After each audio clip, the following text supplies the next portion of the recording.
ഈശോ മിശിഹായിൽ ഏറ്റവും സ്നേഹിക്കപ്പെടുന്നവരെ, ഈ അടുത്തുള്ള ടൗണിലെ ദേവാലയത്തിൽ പരിശുദ്ധ കുർബാനയിൽ പങ്കെടുത്ത് പുറത്തേക്ക് ഇറങ്ങുമ്പോൾ ഒരു ചെറുപ്പക്കാരൻ വന്നിട്ട് പറഞ്ഞു, ഈ ചെറുപ്പക്കാരന് വേണ്ടി ഒന്ന് പ്രാർത്ഥിക്കണം.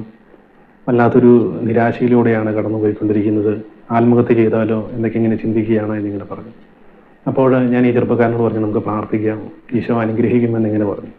അപ്പോൾ ഈ ചെറുപ്പക്കാരൻ പറഞ്ഞു, ഈ ചെറുപ്പക്കാരന് ഒരു കല്യാണാലോചന വന്നു. ഇവർ നേരത്തെ അറിയുന്നവരാണ്.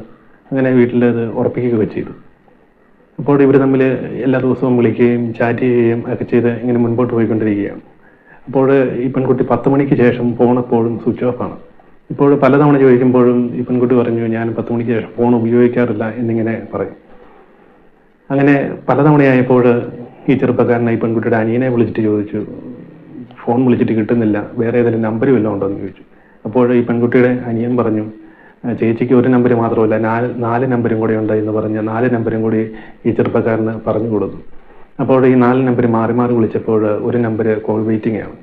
അപ്പോൾ തന്നെ ഈ പെൺകുട്ടി ആ ഫോണ് നമ്പർ സ്വിച്ച് ഓഫ് ആക്കി പിറ്റേ ദിവസം വിളിച്ചു ചോദിച്ചപ്പോൾ ഈ പെൺകുട്ടി പറഞ്ഞു, എൻ്റെ കൂടെ പഠിച്ച ബോയ് ഫ്രണ്ടാണ്, എനിക്ക് അവനെ ഒരിക്കലും ഉപേക്ഷിക്കാൻ പറ്റത്തില്ല, എനിക്ക് കല്യാണം വേണം, നമുക്ക് ഒന്നിച്ച് ഇങ്ങനെ ഇവനെ ഉപേക്ഷിക്കാതെ കല്യാണം വേണം, അങ്ങനെ ഒന്നിച്ച് മുൻപോട്ട് പോകാൻ പറ്റുമെങ്കിൽ നമുക്ക് ഈ വിവാഹം കഴിച്ച് മുൻപോട്ട് പോകാം, അല്ലെങ്കിൽ എനിക്ക് താല്പര്യമില്ല എന്നിങ്ങനെ പറഞ്ഞു.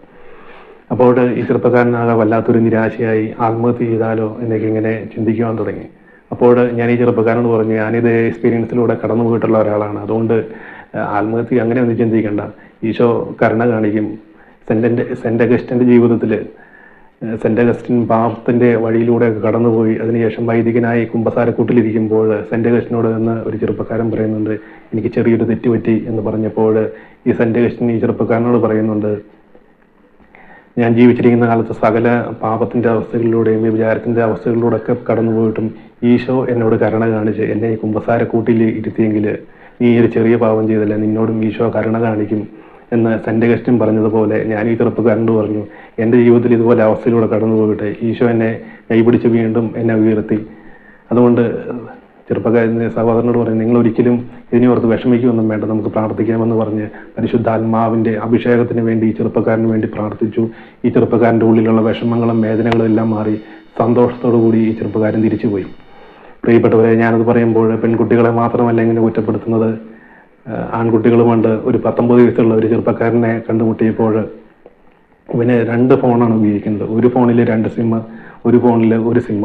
അപ്പോൾ ഞാൻ ചോദിച്ചു, ഇതെന്താണ് എങ്ങനെ ഉപയോഗിക്കുന്നതെന്ന് ചോദിച്ചപ്പോൾ ഇവൻ പറഞ്ഞു, എനിക്ക് 3 ലൈനുണ്ട്, ഈ 3 പേരെയും മാറി മാറി വിളിക്കുവാനും ചാറ്റ് ചെയ്യാനും വേണ്ടിയൊക്കെയാണ് ഞാനിങ്ങനെ ഈ 3 നമ്പർ ഉപയോഗിക്കുന്നത് എന്നിങ്ങനെ പറഞ്ഞു. ഓരോരുത്തർക്കും ഓരോ സമയം കൊടുത്തിരിക്കുകയാണ്.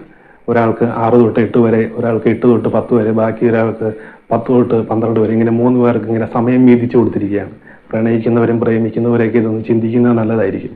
പ്രിയപ്പെട്ടവരെ, ഞാനത് പറയുമ്പോൾ പ്രേമിക്കുന്ന പ്രണയത്തിൽപ്പെട്ടു പോയ മക്കളെ ഓർത്ത് കണ്ണുനീര് വീഴ്ത്തുന്ന ഒത്തിരി മാതാപിതാക്കന്മാരുണ്ട്. പല കുടുംബങ്ങളിലും കണ്ണുനീര് വീഴ്ത്തുന്ന മാതാപിതാക്കന്മാരുണ്ട്.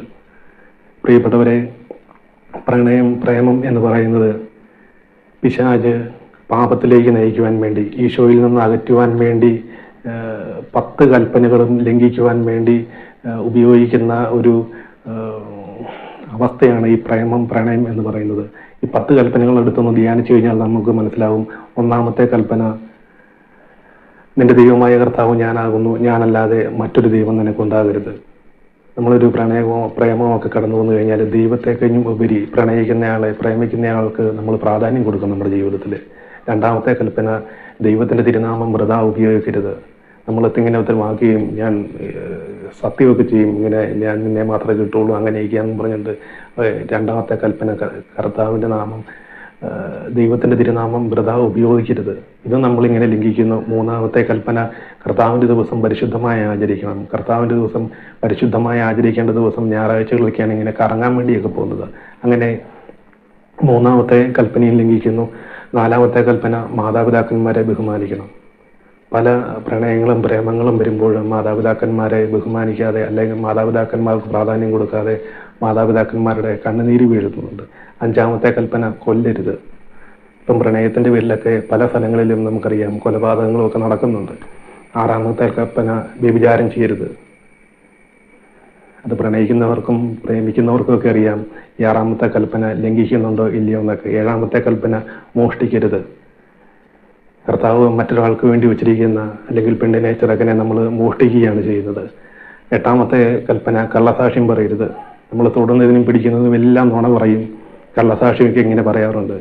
9, 10 അന്യന്റെ ഭാര്യയെ മോഹിക്കരുത്, അന്യന്റെ വസ്തുക്കൾ ആഗ്രഹിക്കരുത്. ഇത് രണ്ടും കൂടെ കണക്ട് ചെയ്ത് പറയുമ്പോൾ അന്യന്റെ ഭാര്യയായിരിക്കാം അല്ലെങ്കിൽ അന്യന്റെ ഭർത്താവാകാം, അവരെ മോഹിക്കരുത് എന്നൊരു കൽപ്പനയ്ക്ക് വിപരീതമായിട്ടുള്ള കാര്യമാണ് നമ്മൾ പ്രേമിക്കുമ്പോൾ നമ്മൾ ചെയ്യുന്നത്.